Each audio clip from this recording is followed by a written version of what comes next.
Hello everyone, welcome back to my YouTube channel. This is your RJ. आज पेश है आप सबके लिए एक कहानी जो बदल देगी आपकी जिंदगानी।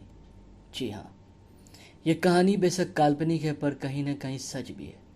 अब आप सोच रहे होंगे कि ये कहानी आपको क्यों सुननी चाहिए, तो इसका जवाब मैं आपसे 5 सवाल पूछूंगा और अगर किसी भी सवाल का जवाब हाँ है तो आपको ये कहानी ज़रूर सुननी चाहिए, क्योंकि ये कहानी नहीं, एक सच्चाई है।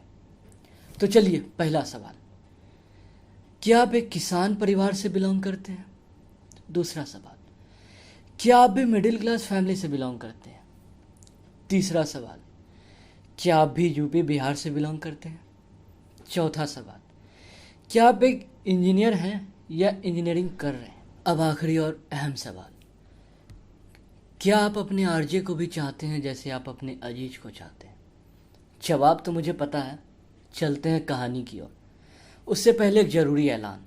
इस कहानी में मैं बिहार और यूपी के भाषाओं में बोलने की कोशिश करूँगा ताकि हम यूपी बिहार वाले फील कर सकें। अगर कुछ गुस्ताखी हो जाए तो माफ़ कर देना आप लोग। ये कहानी एक लड़के की है जो किसान परिवार से है। चलिए कहानी को शुरू करते हैं, जिसका मेन कैरेक्टर मैं हूँ, हर बार की तरह। हमारा जन्म बिहार के आरा जिला में हुआ था। वो का है ना, हमारा जन्म के टाइम घर का आर्थिक स्थिति कुछ ठीक नहीं था। पिताजी हमरे किसान दिन रात मेहनत करते ताकि हम लोगन का आर्थिक स्थिति कुछ ठीक हो सके। उसी स्थिति में हम लोगन को पढ़ाया लिखाया। सच कहें तो हमारे पिताजी ने बहुते पसीना बहाया। हम शुरू से पढ़ने में होशियार थे और ये बात हमारा टीचर वो बोलते थे। जब हमारा इंटरवा का रिजल्ट आया ना, एगो सर हमरे घर पे आए और बताए कि हम पूरा जिला टॉप किए। अरे मतलब पूरा आरा हिलेला। पिताजी इतना खुश हुए ना कि पूरा गाँव में मिठाई बंटवा दी। सर बोले ये लड़का पढ़ने में होशियार है, इसको डॉक्टर बनवाई। वैसे भी गांव में 2-4 डॉक्टर है, वो फर्जी डिग्री वाला। हम कन्फ्यूज आ गए कि अब आगे करे तो करे का करे। सच में इंटर करने के बाद का करना, इस सोचना सबसे मुश्किल काम बा। शाम में सब लोग घर में एक साथ चाय लेकर बैठे। वो का है ना, हम सब परिवार एक साथ शाम में बैठकर बतियाते हैं। ये तुम लोग शहर वाले भी करते होगा या फिर हम सिर्फ गांव वाले करते हैं ऐसा? खैर, आज का चर्चा का विषय थे हमारा भविष्य। वो क्या कहते हैं अंग्रेजी में? फूटरी, फूटर, फ्यूचर।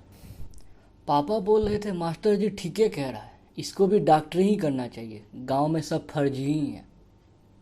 हम बोले पापा हमको डॉक्टरी नहीं करना है, हमको इंजीनियर बनना है। गांव में एको ठो इंजीनियर नहीं है। वो लोग जैसा भी डॉक्टर है इलाज तो कर देता है ना, और फिर मरीजों ठीक हो जाता है। हमको ना पापा इंजीनियरिंग करना है। हमारा इंटर में मैथ्स भी है तो हमारे लिए दिक्कत नहीं होगा।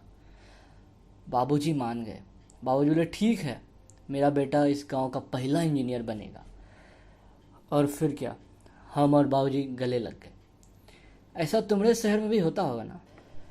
अगले दिन ही हम फार्म भर दिए इंजीनियरिंग कॉलेज में दाखिला के लिए, और कुछ दिन बाद दिल्ली का एक कॉलेज से कॉल आया एडमिशन के लिए। फीस सुनकर हम सोच लिए हमको इंजीनियरिंग नहीं करना है। पर वो का है ना, सबका दिल बाप जैसा नहीं होता। 70,000 एक साल का फ़ी देने के लिए बाबूजी तैयार हो गए। 2-3 ठो ज़मीन बेच दिए और 2-3 ठो गिरवी रखकर हमारा फीस भर दिए पापा। हम मिडिल क्लास फैमिली की एक खासियत है, ख्वाब किसी का भी हो परिवार में, हम सब परिवार एक साथ मिलकर उसको पूरा करते हैं और उस ख्वाब को एक साथ मिलकर जीते हैं। अब हम पहुंच गए इंजीनियरिंग कॉलेज। नया कॉलेज, एकदम नया शहर, नए लोग, मानो नया दुनिया। हाथों में एक बक्सा और 2 झोला और कंधों पे बहुत सारी जिम्मेदारियां लेकर अपने कॉलेज पहुंचे। 1 मिनट के लिए तो हम बोहरा गए थे। एकदम टुकुर टुकुर देख रहे थे कॉलेजवा को। गार्ड अपना बिहार का था तो वो हमको कमरा तक छोड़ दिया। अगला दिन कॉलेज का पहला क्लास था। सुबह सुबह उठकर नहा धोआ कर भगवान का पूजा करके क्लास के लिए निकल गए। जैसे ही क्लासवा में घुसे, सब हमको देखकर हंस रहा था। हमको समझ में नहीं आ रहा था कि ऐसा क्या कर दिए हम। कहीं हमारा धोती तो रास्तवा में नहीं खुल गया? कुछ बुझा ही नहीं रहा था, काहे हंस रहे हैं लड़का लड़की सब हम पे। वहाँ से भागकर हम कमरे में आ गए और बाबूजी को कॉल किए। बाबूजी बोले एक नया शर्ट पैंट खरीद लो ना। फिर हम तुरंत गए, नया शर्ट पैंट खरीद लिए। ₹2000 ले लिया एगो शर्ट पैंट का। दिल्ली में सब चोरी भरा पड़ा है साला। खैर, सवाल ₹2000 का नहीं है, सवाल है कि हम क्यों अपनी भारतीय संस्कृति को आज भी स्वीकार नहीं कर पा रहे हैं। क्या धोती कुर्ता पहनना गलत है? अंग्रेजों द्वारा दिया गया शर्ट पैंट इतना स्वीकृत कैसे हो सकता है? इन सारे सवालों के जवाब आपको मन में सोचना है और अपना जवाब कमेंट बॉक्स में बताना है कि क्यों आखिर आज भी हम भारतीय संस्कृति को स्वीकार नहीं कर पा रहे हैं। और कहानी आगे क्या हुआ ये मैं आपको बताऊंगा अगले पार्ट यानी पार्ट 2 में। तब तक के लिए अपना ध्यान रखिए और सुनते रहिए अपने प्यारे आरजे को।